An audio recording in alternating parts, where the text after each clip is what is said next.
Welcome back everyone to my 4-robot party challenge run of the Final Fantasy Legend 2. Last episode we just finished off the Nasty Dungeon and now we are off to Valhalla.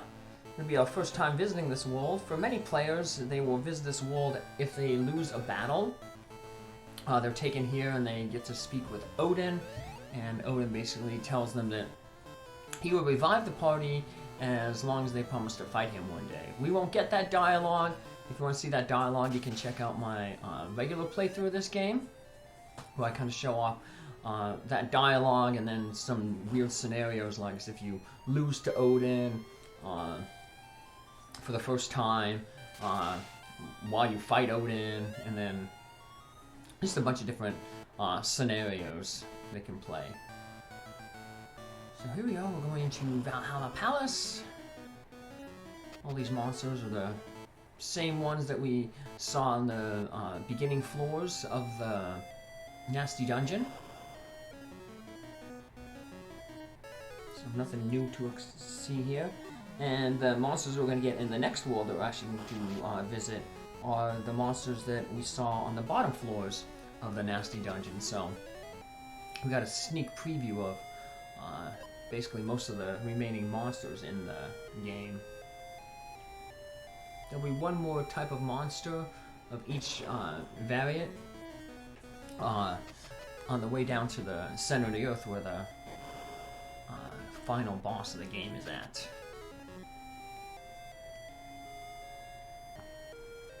We'll actually get a preview of one of those final monsters, the Sleipnir horse.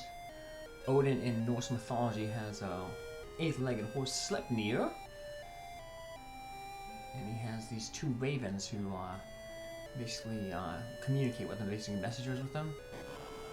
And so this Odin will have Sleipnir and 2 Odin crows with him. He'll also have a Gungnir spear that, if you're lucky, you can actually win off of him. And we already have a Gungnir spear. We found it in the Nasty Dungeon. But if you want to have multiple robots with like a Gungnir spear, you can always save before you fight Odin, and then fight him until you get that spear. Between the 2 Gungnir spears you can get, and then you get an Excalibur sword in the final dungeon. The Excalibur sword functions just like the Gungnir spear. It never misses. It does a lot of damage to an entire group, and it does good damage even if you have below 70 strength. If you have above 70 strength, it just does extra damage. So it's a little better than the Gungnir though, because like I said, it has unlimited durability.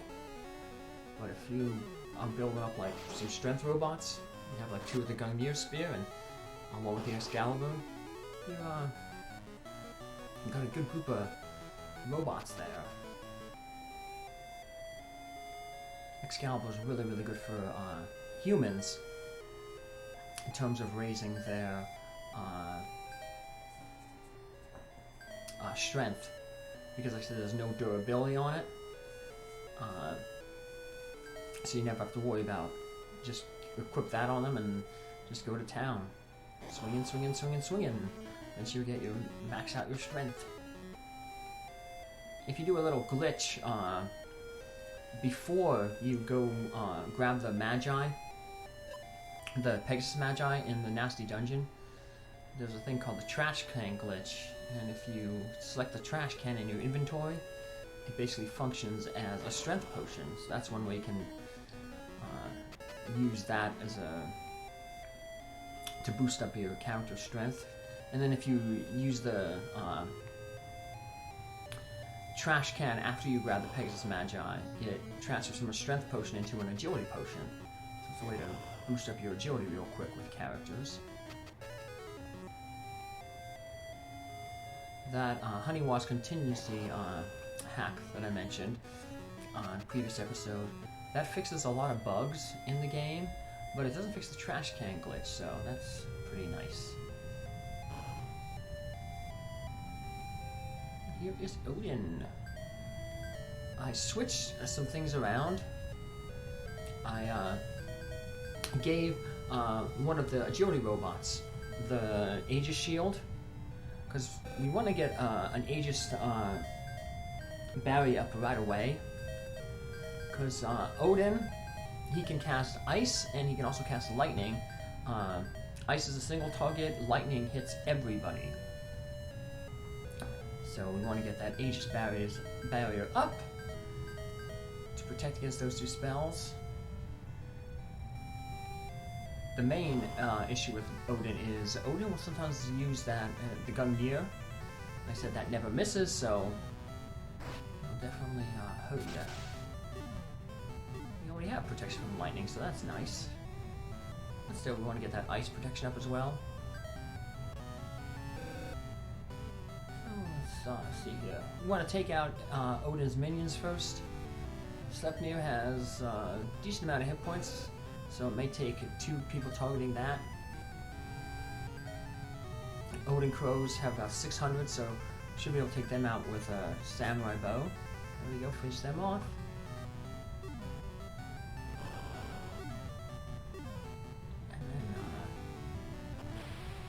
Between the missile and another character attacking Sleipnir, we'll finish it off.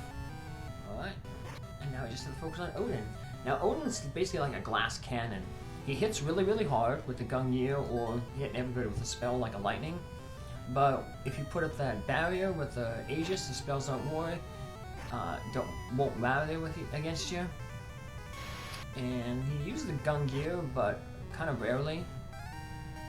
So we finished Odin off there. So he doesn't have a lot of hit points.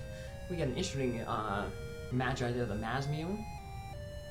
You can equip it on character, and they will basically attack with it. It does about 500 damage. Isn't affected by defense. So it's a good magi, I guess, to use to if you have a character that doesn't have very good stats. So you don't have a mutant or human who didn't build up agility or strength, the Masmune can help with them. But the problem with the Masmune is you're not going to have it very long, as you'll see. Another little interesting thing there is, as soon as you beat Odin, you can use the Pegasus Magi and warp to Valhalla Palace, and it'll take you to the opposite side of Valhalla Palace. Not the entrance, but the exit. So you can skip leaving the palace. Now, leaving the palace is just like a windy stairway. So there's no more treasure after you defeat Odin. But there will be some treasure in the next world, which is known as the final world, even though it isn't the last place we're going to be visiting. So we have 76 Magi, and we have Apollo back. And he basically says, I have the 77 Magi. Either you or I are gonna have them all. So he summons this minion, and it's not too bad. Use the gas, which all our robots are strong against. Still might want to use the, if you're not have all strong robots, you may want to use the Aegis shield to put up a barrier. We defeat the minion, and even though there was 2 minions there on screen, you're like, fight one. And then he brings back all our friends. We see Leon, Flora, Key, Lynn, Taro, Hannah. And more importantly, we see Dad, who we thought was killed by that ninja in the Monsters world after the Guardian world. And he basically tells us, hey, just like how Yoda said there was another, well, there is another Magi. So Dad has beefed up a lot of stats, but we're going to beef him up even more. We're going to give him the Hakate boots to give him plus 15 mana. We'll give him a Flare book, so he does a lot of damage with that extra mana. Flare is the strongest spell in the game. We have a mana potion we can give him to boost up his mana. And we'll give him 2 body potions to boost his hit points up. So if you had more potions to give him, you know, you could give them to Dad. Just looking to see here. I want to buy Ninja Gauntlets, which will finally be available for sale. Sell some of this stuff. that has some pretty good equipment. Defense sword, like I said, it acts as a shield. That replaces his gold sword. The submachine gun is replaced with the Vulcan, so he can out-attack big, large groups of enemies. And instead of having the whip, he has a Magnum, which does a lot of damage.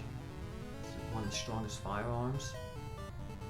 Okay, so Forlorn has the Ninja Gauntlet. We want to give the Ninja Gauntlet to all our characters. Like I said, it gives a good agility boost, and also gives strong against a weapon to our characters. So they'll take half damage from physical attacks. So we want to buy a Ninja Gauntlet for everybody.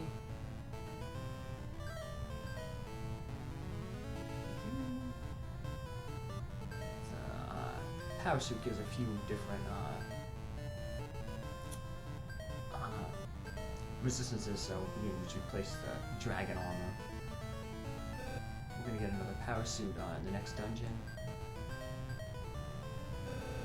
Get some more karate, sun swords, so basically maxing out our characters in the next dungeon, which is called the final dungeon.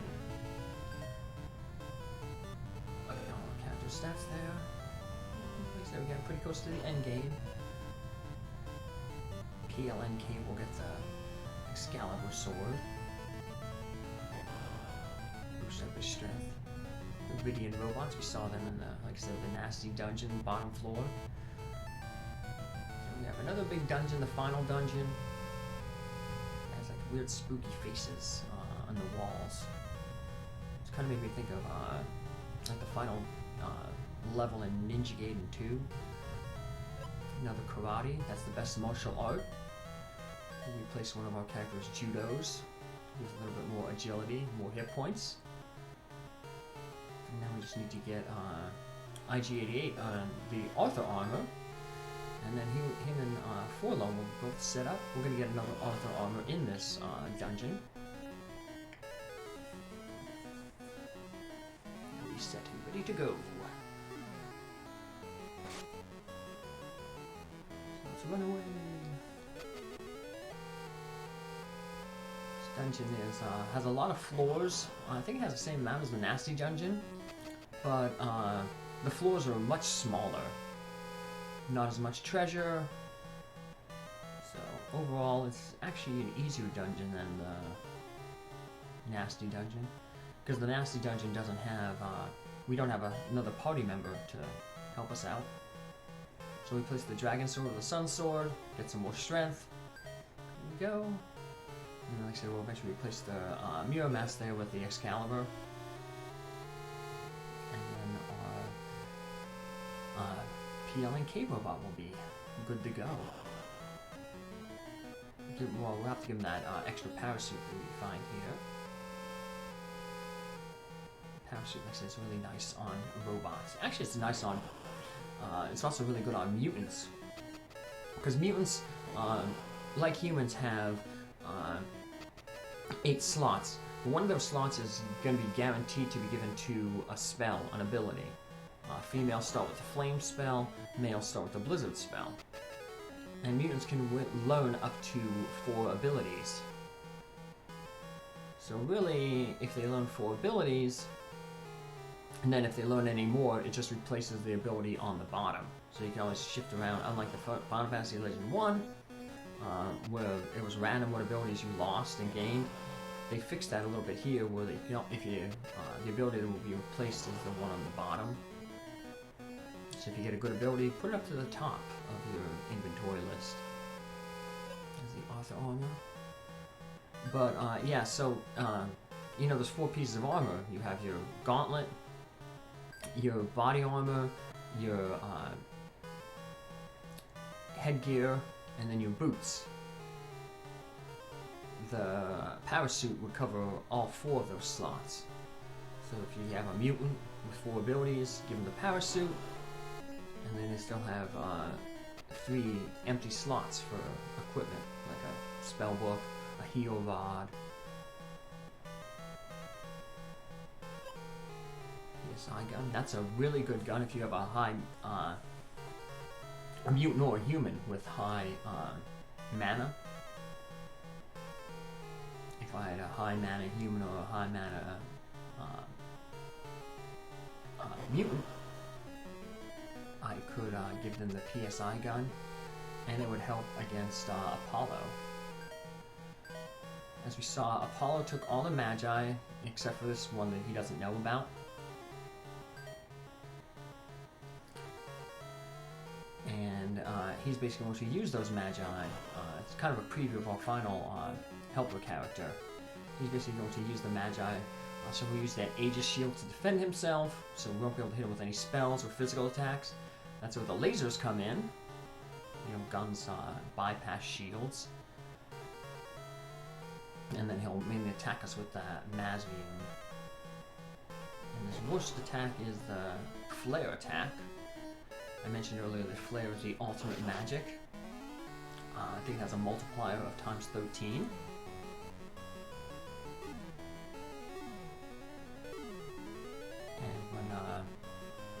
Like I said, he will use that.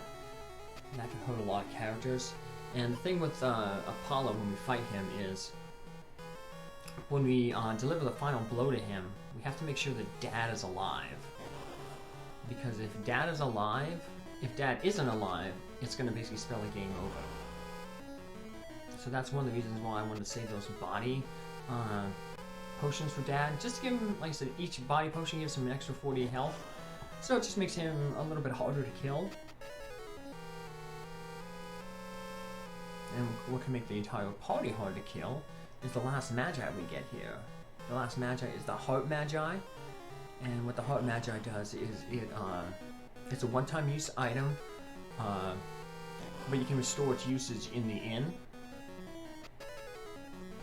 But you use it and it revives any character who's knocked out.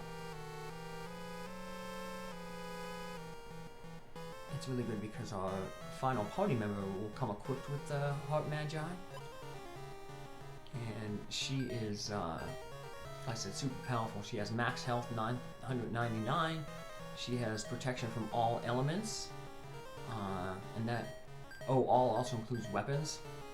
So she takes half damage from weapons, no damage from elemental type spells.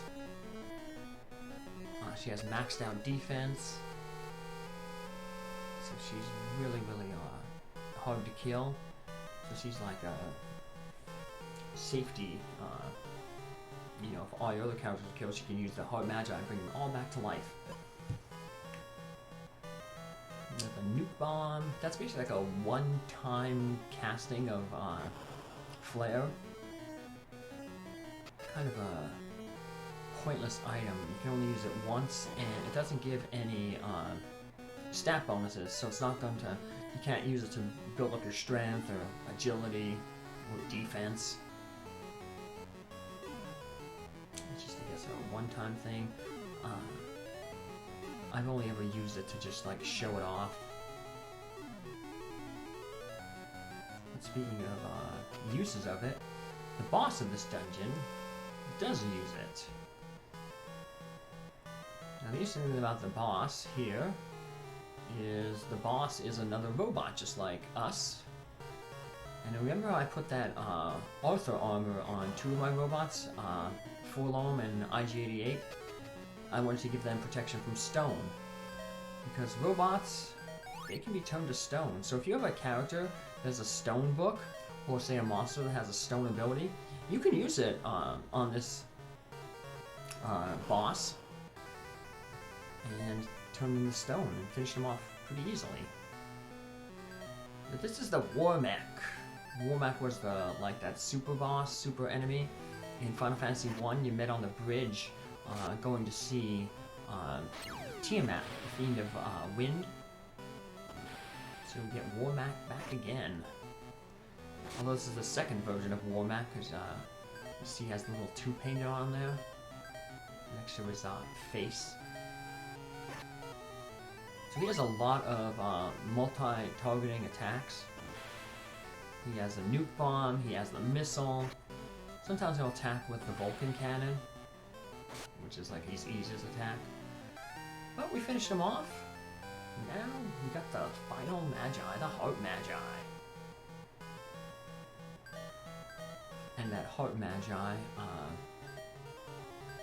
That'll now allow us to head into that doorway where we met Apollo. That doorway, if we tried to enter it earlier, it would basically say we need more magi to open this door. Now we got the one heart magi, and that'll allow us to open the door, so we can actually go and find Apollo. I'm gonna try to stop him before he uses the magi, because he doesn't have them all. He thinks he has them all. And apparently, using all the magi will turn him into a true god. He doesn't have all the magi, so yeah, it might cause some disaster for the world.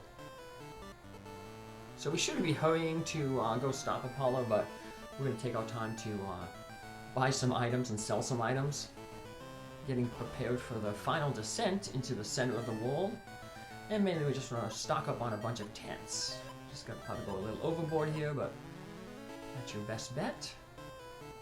And we'll be heading to find Apollo and the center of the world in the next episode. Thanks for following along. Bye.